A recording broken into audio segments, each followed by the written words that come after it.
బేహద్ పరం మహాశాంతి.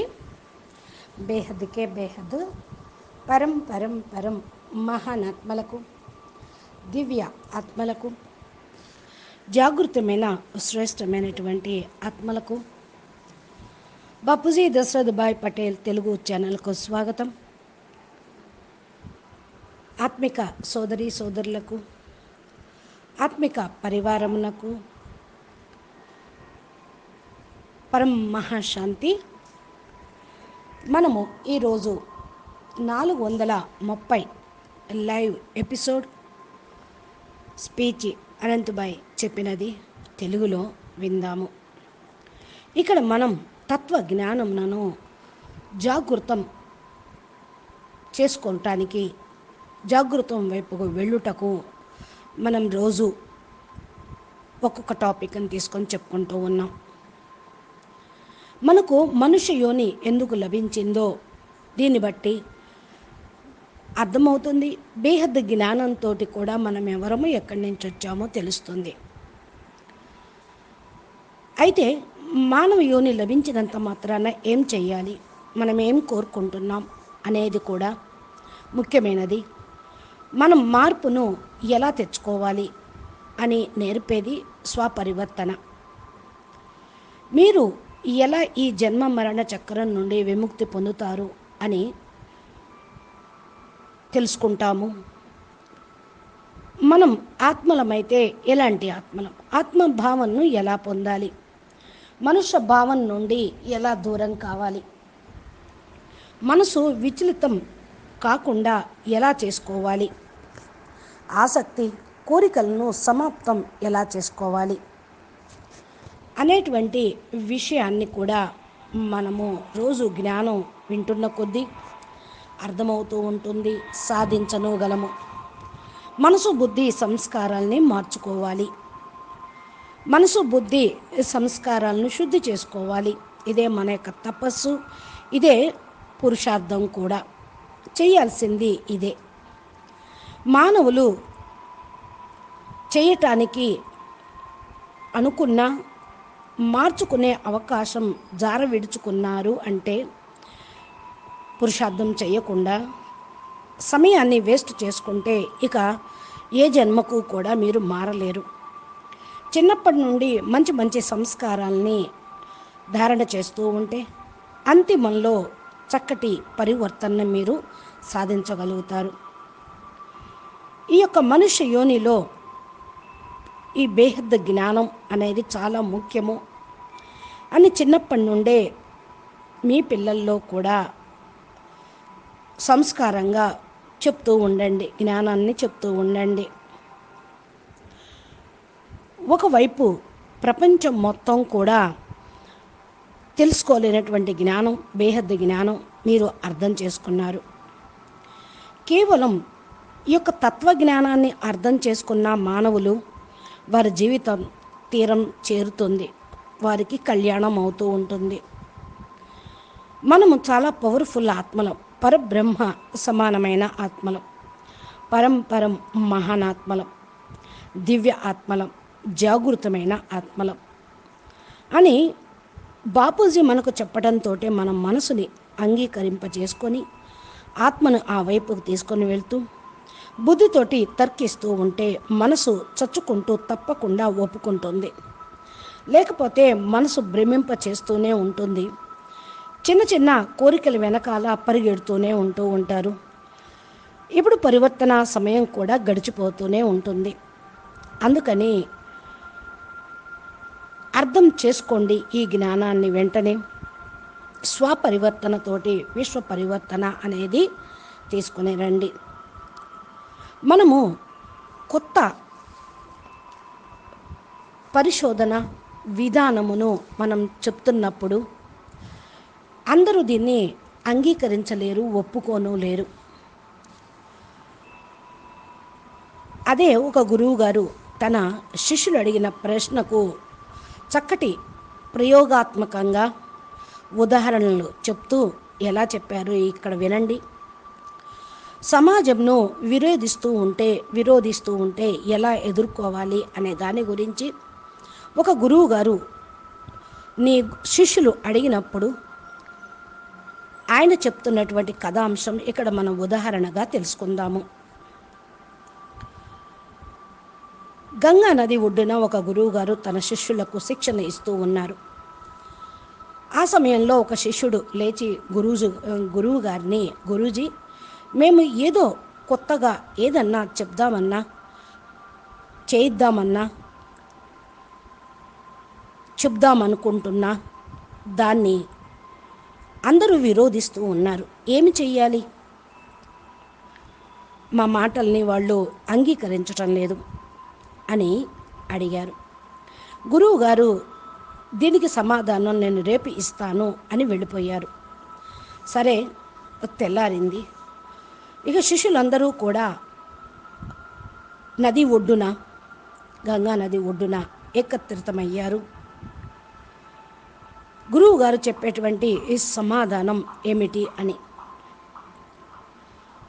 అక్కడకు గురువుగారు వచ్చి, ఈరోజు మనం ఒక ప్రయోగం చేద్దాము, దీని ద్వారా మీరు అడిగిన ప్రశ్నకు మీకు సమాధానం లభిస్తుంది అని చేపలను పట్టుటకు 3 కర్రలను చూపించాడు. ఇవి ఒకే కర్రతోటి తయారు చేయబడినవి, అంటే అన్నిటికీ కూడా ఒకేనటువంటి ధాతువు ఉన్నది. మీరు ఒక కర్రను చేపలను పట్టుటకు నదిలో వేయండి, దానికి గాలం వేసి అని అన్నారు. ఇక ఒక ముళ్ళు తగిలిస్తారన్నమాట చేప పట్టుకోవటానికి. అదేవిధంగా శిష్యులు ఆ నదిలో వేశారు. ఒక పెద్ద చేప ఆ ముళ్ళుకు తగిలి పట్టుకుంది. అప్పుడు గురువు గారు అన్నారు, మీ యొక్క శక్తి మొత్తాన్ని ఉపయోగించి దాన్ని బయటికి లాగండి అని. శిష్యులు అలాగే చేశారు.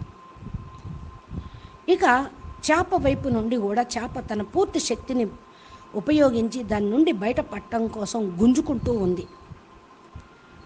దాని ప్రయత్నం ఫలించింది, అది పారిపోయింది. కర్ర కట్టినటువంటి తాడు కూడా తెగిపోయింది. అప్పుడు గురువుగారు అన్నారు, పర్వాలేదు అంటూ 2వ కర్రను ఇచ్చి మరలా చేపను పట్టుటకు ప్రయత్నం చేయమని చెప్పారు. శిష్యులు మరలా ముళ్ళు కర్రను కట్టి నదిలోకి వేశారు.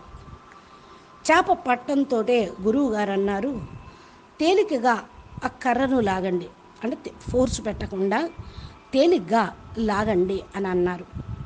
శిష్యులు అలాగే చేశారు. కానీ చేప మాత్రం ఫుల్ ఫోర్సుగా శిష్యుల అందరి యొక్క పవర్ కంటే ఎక్కువ పవర్ తోటి గుంజుకోవటంతో కర్ర మరలా తెగిపోయింది. చేప తప్పించుకొని పోయింది. అప్పుడు వెంటనే గురువుగారు అన్నారు, పర్వాలేదు, చేప తప్పించుకుంది, లాస్ట్గా ఈ 3వ కర్రను వదిలి మరలా ట్రై చేయండి అని అన్నారు. శిష్యులు అదే విధంగా కర్రను ముళ్ళకు కట్టి నదిలోకి వేశారు. ఈసారి చేప పట్టడంతో గురువు గారు అన్నారు, జాగ్రత్తగా ఈసారి మీరు ఎక్కువ ఫోర్సు లేకుండా, తక్కువ ఫోర్సు లేకుండా మీరు లాగుతూ ఉండండి, చేతనైనంత వరకు తక్కువ పవర్ తోటి అన్నట్టుగా. అయితే అటు నుంచి చేప కూడా బయట పడాలని గుంజుకుంటూనే ఉన్నది. వెంటనే గురువుగారు అన్నారు, మీరు కూడా బయట పడుటకు ఆ చేప ఎలాగా ప్రయత్నం చేస్తూ ఉన్నా లాస్ట్ కదా అలసిపోతూ ఉంటుంది, అప్పుడు మీరు తేలిగ్గా దాన్ని బయటికి తీయగలుగుతారు. అది గుంజుకున్నంతసేపు, తన శక్తి ఉన్నంతసేపు మీరేం చేయలేరు. దాని శక్తి ఖతమైపోయిన తర్వాత, అలసిపోయిన తర్వాత మీరు తేలిగ్గా బయటికి దాన్ని లాగలుగుతారు అని అన్నారు. శిష్యులు అలాగే చేశారు. ఈసారి చేప మాత్రం పట్టుబడిపోయింది. ఇక ఇది సాధించిన తర్వాత శిష్యుల్ని ఉద్దేశిస్తూ గురువుగారు అన్నారు, ఈ ప్రయోగంతో మీకేం అర్థమైంది అని అడిగారు. దానికి సమాధానం వాళ్ళు చెప్పలేకపోయారు. వెంటనే గురువుగారు అంటూ ఉన్నారు, ఈ చేపే సమాజంతో సమానము. మీరేమన్నా ఫుల్ ఫోర్స్గా చేద్దాము అనుకుంటే వాళ్ళు కూడా ఫుల్ ఫోర్స్గా మిమ్మల్ని విరోధిస్తూ ఉంటారు. ఎక్కువ ఫోర్స్ పెట్టారో వాళ్ళే మీ మనసుని విరిచేస్తూ ఉంటారు. ఒకవేళ రెండోసారి ఉపయోగించినప్పుడు తక్కువ ఫోర్సును ఉపయోగించారో మీ ఆలోచన, సిద్ధాంతం, ప్లానును కూడా వాళ్ళు ఖరాబ్ చేస్తారు. మీ యొక్క ప్రయోగాన్ని సక్సెస్ చేయలేరు. వాళ్ళు వాళ్ళంత శక్తి కొలది విరోధిస్తూనే ఉంటారు. మీరు ఎంతగా ప్రయోగిస్తూ ఉంటారో వాళ్ళు అంతగా విరోధిస్తూ ఉంటారు. రెండోసారి మీరు ఎక్కువ ఫోర్స్ పెట్టలేదు మూడోసారి, అప్పుడు వాళ్ళు విరోధించి అలసిపోతారు. మీరు వాళ్ళనప్పుడు మార్చగలుగుతారు. మీ సిద్ధాంతాలను వారి మనసు పైన ప్రవేశపెట్టగలుగుతూ ఉంటారు. అప్పుడు మీరు విజయులవుతారు అని చెప్పారు. మీరు మంచి చెయ్యాలనుకున్నప్పుడు సమానమైన బలం అనే సిద్ధాంతాన్ని ప్రయోగించి పొందవచ్చు. అప్పుడు మీరు మీ లక్ష్యాన్ని పొందగలుగుతూ ఉంటారు. అదే గనుక మీరు బల ప్రయోగం చేసినట్లయితే వాళ్ళు మంకు పట్టుతోటి మీరు మార్చాలనుకున్నది ఆ మార్పును వాళ్ళు స్వీకరించరు. అదేవిధంగా ఇక్కడ కూడా మనం బేహద్దు జ్ఞానం, కొత్త ప్రపంచం కోసం కొత్త జ్ఞానం చెప్తూ ఉన్నాం. కొత్త కాన్సెప్ట్ ఇది, కొత్త సిద్ధాంతము కొత్తగా ప్రయోగం చేస్తూ ఉన్నాం. ఈ భూమి మీద, ఈ బ్రహ్మాండంలోనూ, ఈ సృష్టిలోనూ బేహద్దు బాపూజీ చెప్పినటువంటి యోగ ప్రయోగం తత్వాల నుండి పరమతత్వాల నుండి పరం లైట్లోకి పరివర్తన ప్రాసెస్ను ఎవ్వరూ చేయలేదు. అందుకనే అందరూ అంత ఒప్పుకోరు. చెప్పినా కూడా ఎగతాళి చేస్తూ ఉంటారు, అంగీకరించరన్నమాట. మార్పు వచ్చినప్పుడు కొద్దిగా వాళ్ళ ఎలా వస్తుందంటే వాళ్ళు విరోధించి ప్రపంచం మారటం లేదు కానీ పూర్తిగా అలసిపోతారు విరోధించటం కూడా. అప్పుడు వాళ్ళ మనసు నెమ్మదిగా మారుతూ ఉంటుంది. ఏదో వీళ్ళు చెప్తున్నారు, చూద్దాం విందాము అనుకొని కొద్దిగా జ్ఞానం వింటారు, కొంచెం సేపు యోగం చేస్తూ ఉంటారు. యోగం యొక్క పవరు అనుభూతి అయిందనుకోండి, అప్పుడు మారే శక్తిని, మార్చుకునే శక్తి గల మానవులు మారగలుగుతూ ఉంటారు. మానవులు అనుకుంటారు మారాలని, కానీ మనసు ఉన్నదే అది మార్చుకునే అలవాటు దానికి లేక, తన అధికారం ఎక్కడ పోతుందో అంటూ మారటానికి ఇష్టపడక తన వైపుకు లాక్కోవాలని చూస్తూ ఉంటుంది. ఎవరైనా సరే కొత్తదాన్ని జీర్ణించుకోవటానికి ఎవరికైనా సరే టైం పడుతుంది కదా. ఇప్పటి వరకు మనసుకు గులామై అది చెప్పినట్టు ఆడారు, అది చెప్పినట్టు పాడారు. ఇప్పుడు రివర్స్గా అయితే అది ఒప్పుకుంటుందా ఏంటి? ఒప్పుకోదు. అందుకనే ఏ మంత్రమో, తంత్రమో, ప్రయోగమో, సాధన చెయ్యాలన్నప్పుడు 21 రోజులు అభ్యాసం చెయ్యండి అని చెప్తూ ఉంటారు గురువులు. ఈ 21 రోజులు అలా చేస్తూ ఉండగా అలవాటైపోతూ ఉంటుంది. అదే సంస్కారంగా తయారవుతూ ఉంటుంది. ఎందుకని అంటే ఒక యోగమైనా, క్లాస్ అయినా, సంఘటన అయినా, ఏదైనా ఒక టైం టేబుల్ ప్రకారం మనం జీవితం గడపటం, మన శరీరము కూడా అలవాట్లను చేసుకోవటం అనేది జరుగుతుంది. టైం ప్రకారంగా నిద్రపోవటం, టైం ప్రకారంగా తినటం, టైం ప్రకారంగా నీళ్లు పోసుకోవటం, తాగటం, తినటం, ఇవన్నీ ఒక టైం టేబుల్ ప్రకారంగా జరుగుతూ అలవాటు పడిపోయాం. 21 రోజులు అభ్యాసం చేస్తూ ఉంటే ఏదైనా తప్పకుండా అలవాటు పడిపోతూ ఉంటాం. అందుకని మానవులు తమ పైన తాము అటెన్షన్ పెట్టుకోవాలి. విరోధించిన వాళ్ళని ఎదుర్కోవటానికి ముందు మీ మనసునే మీరు పరివర్తన చేసుకోండి. అసలు మానవుడికి ముందు మనసే విరోధిస్తూ ఉంటుంది. నేను మారాలి అనే ఆత్మ అనుకుంటే మనసు విరోధిస్తుంది. మనసు తాను ఎప్పుడు ఎలా ఉన్నానో, ఎలా ఉంటుందో అలాగే ఉండాలనుకుంటుంది. అందుకని ముందు మీరు మీ మనసును ఎదిరించాలి, మనసును జయించాలి. దీనికి ఒక ఎగ్జాంపుల్, దేనికైనా ఆధీనమైతే మీ దృఢ సంకల్పంతో మార్చుకోవచ్చు అనేటువంటిది. ఒక గురువు గారు ఈ యాపిల్స్ తినటం అనేది చాలా ఇష్టం, ప్రీతిగా రోజు తింటూనే ఉంటాడు. ఎవరో ఒక ఆయన శిష్యుడో ఎవరో, నువ్వు దీనిపైన ఆసక్తినే పోగొట్టుకోలేదని వ్యాఖ్యానం చేశాడు. ఇక అప్పుడు ఆ గురువుగారు తప్పకుండా దీన్ని వదిలిపెట్టాలి, నేను దీన్ని జయిస్తానన్న సంకల్పం తీసుకొని మనసుని మార్చుకోవాలి. కానీ యాపిల్ మీద ప్రయోగం చేసి తన ఎదురుగా ఒక బల్ల మీద కనపడే విధంగా యాపిల్ని పెట్టి దాన్ని తినాలి అంటూ సమయం గడిపేశాడు. కాసేపు అయి తిన్నాము, రేపు తిన్నాము, ఎల్లుండి తిందాము, దాన్ని చూస్తూనే ఉన్నాడు. తినాలని అనిపిస్తుంది, మనసు వెళ్తుంది, కానీ దృఢ సంకల్పం ఉన్న కారణం వల్ల రేపు తిందాము, ఎల్లుండి తిందాము అని అనుకుంటూ ఇలా 2 రోజులు, ఒక రోజు, 2 రోజులు దాటింది, 3వ రోజు, 4వ రోజు. ఇక యాపిల్ అక్కడే ఉంది, కానీ అక్కడే ఉండి ఉండదు, కుళ్ళిపోయింది. చివరికి ఇది కుళ్ళిపోయింది, ఇది తినడానికి పనికిరాదే అనుకుని దాని మీద మనసు విరిచేసుకున్నాడు.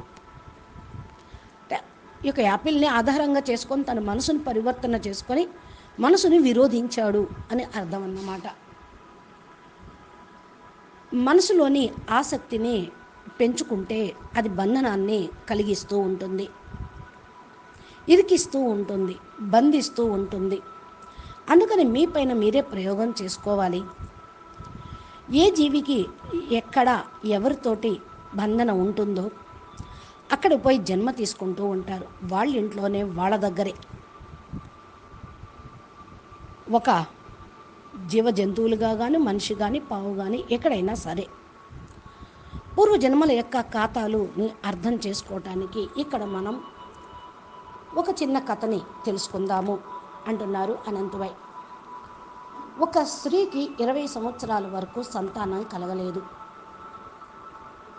ఇక కర్మ సంబంధం అనుసారంగా 20 సంవత్సరాల తర్వాత ఆమె గర్భవతి అయింది. తనకు ఒక పుత్రుడు సంతానంగా జన్మించాడు. కానీ దౌర్భాగ్యం వల్ల 20 రోజులకే ఆ యొక్క బిడ్డ మృత్యువాత పడ్డాడు. ఇంకా ఆ స్త్రీకి దుఃఖము అనేది హద్దు దాటిపోయింది. ఏడుస్తూ ఏడుస్తూ ఆ మృత శరీరంను, మృత శిశువుని, శవాన్ని తీసుకొని ఒక సిద్ధ మహాత్మా దగ్గరికి వెళ్ళింది. మహాత్ముడితోటి ఏడుస్తూ ఏడుస్తూ అంటుంది, నా బిడ్డను ఒక్కసారైనా జీవింప చేయండి, నేను ఒక్కసారైనా ఆ బాబు నోటి నుండి అమ్మ అనే శబ్దాన్ని వినాలనుకుంటూ ఉన్నాను అని రోదిస్తూ ఉంది. ఆ యొక్క స్త్రీ చాలా మొండిగా జిద్దు చేసిన కారణం వల్ల మహాత్ముడు 2 నిమిషాలకు ఆ చనిపోయిన బిడ్డ యొక్క ఆత్మను పిలిచారు. అప్పుడు ఆ స్త్రీ ఆ ఆత్మతోటి అంటూ ఉంది, నీవు నన్ను వదిలేసి ఎందుకు వెళ్ళావు? నేను మీ అమ్మను కదా, ఒక్కసారి అమ్మ అన్నటువంటి శబ్దం నేను మాట వినాలనుకుంటున్నా, ఒకసారి పిలవవా అని అన్నది. అప్పుడు ఆ ఆత్మ అన్నది, ఎవరు అమ్మ? ఎలాంటి అమ్మ? నేనైతే కేవలం నీతో కర్మల ఖాతాను సమాప్తం చేసుకోవడానికి వచ్చాను. సమయం కర్మల ఖాతా పూర్తయింది, నేను వెళ్ళిపోయాను అని. ఏమిటి నీకు నాకు నుండి కర్మల ఖాతా అని ఆ స్త్రీ అడిగింది. అప్పుడు ఆ ఆత్మ చెప్తుంది, పూర్వ జన్మలో నీవు నా యొక్క సవితివి, నా కళ్ళ ముందే నా భర్తను తీసుకొని వెళ్ళావు. నేను అప్పుడు చాలా ఏడ్చాను, నా పతిని నాకు ఇవ్వమని రోధించాను, కాళ్ళెంబడ పడ్డాను. నా ఒక్క మాట కూడా నువ్వు వినలేదు. నేను అప్పుడు ఏడుస్తూ ఉన్నాను, ఇప్పుడు నువ్వు ఏడుస్తూ ఉన్నావు. ఇక నాకు ఇంకేంటి సంబంధం? నీతోటి నాకున్నటువంటి కర్మల ఖాతా నేను పూర్తి చేసుకున్నాను. నన్ను ఏడిపించావు, ఇప్పుడు నిన్ను ఏడిపించి నేను వెళ్ళిపోతూ ఉన్నాను అని ఆ ఆత్మ వెళ్ళిపోయింది. ఆ యొక్క స్త్రీకి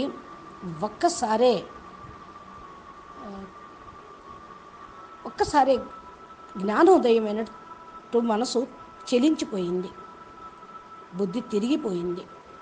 వెంటనే ఆ మహాత్మను అడిగి, ఆయన చెప్పిన దాన్ని విని అప్పుడు ఆయన అంటూ ఉన్నాడు మహాత్ముడు, నేను ముందే చెప్పానుగా తల్లి, ఇవన్నీ కూడా కర్మ బంధనాలు. ఈ సంబంధాలు అమ్మ నాన్న సోదరులు సోదరి ఇవన్నీ కర్మల ఖాతాల వల్లనే జోడించబడుతూ ఉంటాయి. మనము అన్నీ కర్మల ఖాతా అనుసారంగా పూర్తి చేసుకోవడానికే వచ్చాము. మన దగ్గరకు వచ్చేవాళ్ళు అంతే. అందుకని మంచి కర్మ చెయ్యాలి.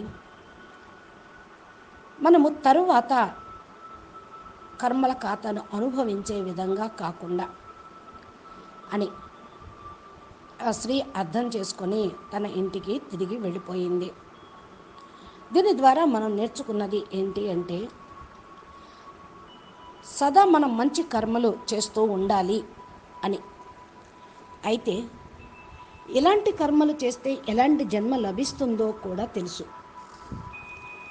ఏ యోనిలో ఎలాంటి జన్మ, ఎలాంటి కర్మకు ఎలాంటి యోని లభిస్తుందో కూడా మనము అర్థం చేసుకున్నాము.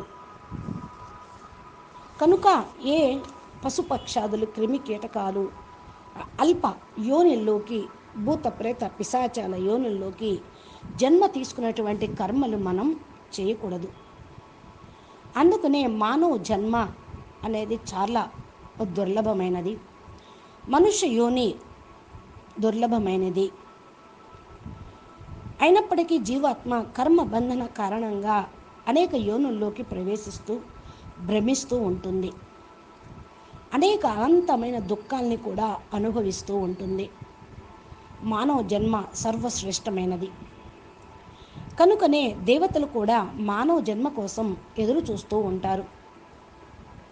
అవకాశం దొరికితే మానవ జన్మ తీసుకోవాలి అనుకుంటారు. ఎందుకని అంటే, ఈ మానవ శరీరంలోనే, మానవ జన్మలోనే శ్రేష్ఠ కర్మలు చేసి పుణ్యఖాతాను సంపాదించుకునే అవకాశం ఉంది. దేవతలుగా అయిన తరువాత ఇక గొప్ప కర్మ చేయలేము, ప్లస్ అంటూ మనము పుణ్యఖాతాన్ని జమ చేసుకోలేము. ఈ జన్మలోనే మనకు ఛాన్స్ ఉంది. దేవతా జన్మలో ఆ ఛాన్స్ లేదు. అది మరి ఇప్పుడు చూడండి, పాము కానీ ఎవరైనా సరే కర్మల ఖాతా అనుసారంగానే ఉంటూ ఉంటుంది. పాము గుడ్లు పెట్టడంతో తన గుడ్లను తనే తినేస్తూ ఉంటుంది. పిల్లి కూడా తన పిల్లని తానే చంపుకుంటుంది అని అంటూ ఉంటారు. అయితే ఆవు దూడ, మనిషి బిడ్డ పుట్టడంతో తల్లి పొదుగు దగ్గరికి వెళ్ళి తల్లి స్పర్శను తెలుసుకొని అర్థం చేసుకుంటూ ఉంటారు. ఇంకా చిన్నప్పటి నుండి గుడ్డివాడుగా ఉన్నవాడు కూడా, ఏమీ చూడలేని వాడు కూడా స్వప్నాల్లో అన్నిటినీ చూస్తూ ఉంటాడు, అందరినీ చూస్తూ ఉంటారు. ఇది ఎలా సాధ్యము అంటే పూర్వజన్మల ఖాతాల వల్లనే. ఇది సబ్కాన్షియస్ మైండ్లోనూ కాన్షియస్ మైండ్లోనూ రికార్డింగ్ అయి ఉన్నాయన్నీ స్వప్నంలోకి వస్తూ ఉంటాయి. రియల్గా చూడలేని వారు అదేమిటో తడిమి చూసి చెప్పలేరా ఏమిటి? 84 లక్షల జీవరాశుల చరిత్రలో ఎలా ఉంటుందో కూడా కొన్ని ఎగ్జాంపుల్స్ మనకు శాస్త్రాల్లో, కథల్లో కూడా చెప్తూ ఉంటారు. 84 లక్షల యోనుల్లో సఫరింగ్ ఎలా ఉంటుంది అంటే, ఒక ఆడతేలు ఉంది. దాని యొక్క మృత్యువు చాలా భయంకరంగా ఉంటుంది అంటారు. ఎందుకని అంటే, ఆడతేలు ఎప్పుడైతే పిల్లలకు జన్మనిస్తూ ఉంటుందో తన గర్భం చీల్చుకొని పిల్లలన్నీ కూడా బయటకు వస్తాయట. ఆ పిల్లల జన్మ పుట్టడంతో మా వీపు మీదకి ఎక్కి తమ ఆకలి తీరేంత వరకు తన తల్లి యొక్క శరీరాన్ని తినటం ప్రారంభిస్తూ ఉంటాయి. అది తినటం ఎప్పుడు ఆపుతాయి అంటే, కేవలం తల్లి తేలు యొక్క అస్థికలు బయటపడి శేషభాగం ఎముకల గూడు బయటపడేంత వరకు తింటూనే ఉంటూ ఉంటాయి. అది ఒక రోజుతోటి కాదు, ఎన్ని రోజులు తింటుందో. 2 వారాలు తినచ్చు, 3 వారాలు తినచ్చు. ఇన్ని వారాలు ఆ తల్లి తేలు తపిస్తూనే ఉంటుందిగా, బాధపడుతూనే ఉంటుందిగా. అవి వదలవు. ఇది బతికేది లేదు. ఎంత నరకము అనుభవిస్తూ శరీరం వదిలేస్తుందో చూడండి.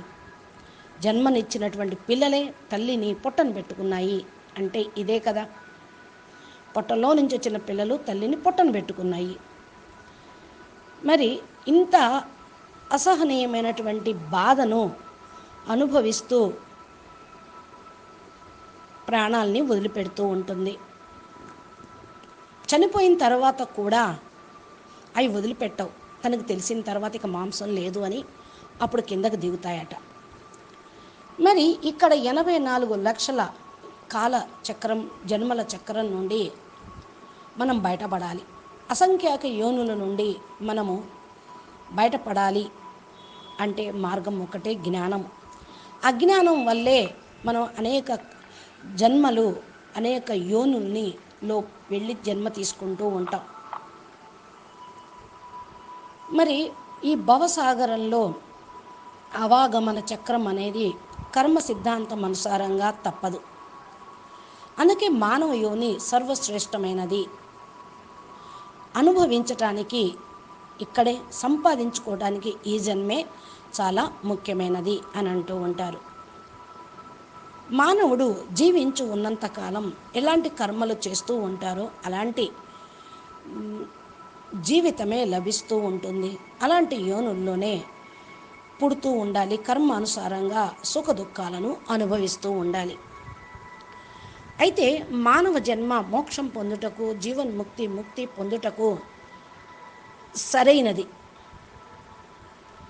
అందుకనే మానవ జన్మ చాలా కష్టంగా లభిస్తుంది అంటారు. అందుకని ఎక్కువ యోనుల్లోకి భ్రమించకుండా ఎప్పుడైతే మానవ జన్మ లభిస్తూ ఉంటుందో దాన్ని సార్థకం చేసుకొని సద్వినియోగం చేసుకుంటూ ఉంటే మరుజన్మ లేకుండా, కర్మల ఖాతా లేకుండా మనము మోక్షాన్ని, ముక్తిని, బేహద్దు జ్ఞానంతో అయితే జీవన్ముక్తిని కూడా పొందగలం. దీని లోపల ఏ షావుకారులు కానీ, గొప్ప గొప్ప అది కోటీశ్వర్లు కానివ్వండి, ఏ వ్యక్తి అయినా సరే కర్మల ఖాతా అనుసారంగానే జీవించాల్సిందే. మానవుడు జీవించినంత కాలం కూడా శ్రేష్ఠ కర్మలు చేయాలి. నిమ్న యోనిలోకి వెళ్లకుండా కర్మ చేయకూడదు. కనీసం సంకల్పం కూడా చేయకండి. మానవ జన్మ భలే తామసిక ప్రవృత్తుల కారణం వల్ల భగవంతుడికి దూరంగా ఉన్నప్పటికీ భగవద్ భజనను ఇష్టపడరు. పశు యోనిలోకి వెళ్ళిపోతూ ఉంటారు. సమయం అనుసారంగా అనేక గల్లీలో తిరుగుతూ, అడుక్కుంటూ, దప్పిక తీర్చుకుంటూ తిరుగుతూ ఉంటారు. అందరి చేత చెప్పు దెబ్బలు, తిట్లు తింటూ. అంటే అలాంటి కర్మ చేశారు కాబట్టి అలాగా వాళ్ళు అనుభవించాల్సి వస్తుంది. ఎవరిని కర్మ వదిలిపెట్టదు. జీవుణ్ణైనా దేవుణ్ణైనా శరీరం పంచతత్వాల్లోకి వచ్చిన తర్వాత ఇవన్నీ తప్పవు.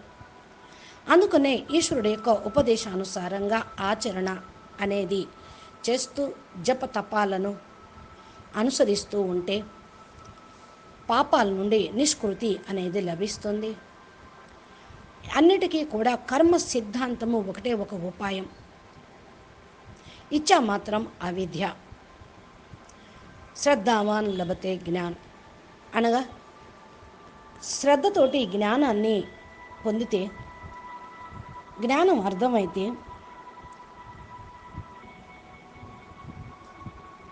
తప్పకుండా పరంపదాన్ని పొందగలుగుతాం. కోరికలను సమాప్తి చేసుకొని ఇచ్చామాత్రంగా అయితేనే మీరెవరు ఏంటో మీకు స్మృతి అనేది కలుగుతూ ఉంటుంది అని చెప్తూ ఉన్నారు. అందుకనే మనకు ఇక్కడ పరమాత్మ నుండి సహాయం లభిస్తూ ఉంది. వేదశాస్త్రాల యొక్క జ్ఞానము భగవంతుడు మనకి ఇస్తూనే ఉన్నారు. దీన్ని మీరు ధారణ చేస్తూ పురుషార్థం చెయ్యాలి, ముందుకు వెళ్ళాలి అంటే, ఇంకా తెలుసుకోవాలి అంటే బాపూజీ దశరథ్ భాయ్ పటేల్ తెలుగు ఛానల్లో బాపూజీ చాలా వీడియోలు టాపిక్ వైజ్గా అప్లోడ్ చేశారు, ప్లేలిస్ట్లో ఉన్నాయి. రోజు అనంత్ తీసుకున్నటువంటి టాపిక్స్ మోటివేషన్, ఇన్స్పిరేషన్, తత్వ జ్ఞానానికి సంబంధించినటువంటివి ఎన్నో మనం పొందుతూ ఉన్నాం. మీరు మా ఛానల్ని సబ్స్క్రైబ్ చేసి గంట సింబల్ని ప్రెస్ చేస్తే బాపూజీ రోజు అప్లోడ్ చేసేటువంటి వీడియోలు మీ మొబైల్కి నోటిఫికేషన్ రూపంలో చేరుకుంటాయి. మీరు జ్ఞాన మార్గాన్ని ఎంచుకొని ఇక మరలా జన్మలు లేకుండా, నిమ్న యోనిలోకి పోకుండా కొత్త పరివర్తనను తీసుకొచ్చి మార్పు, స్వపరివర్తనయే విశ్వ పరివర్తనగా లక్ష్యం తీసుకుంటారని ఆశిస్తూ ముగిస్తూ ఉన్నాము.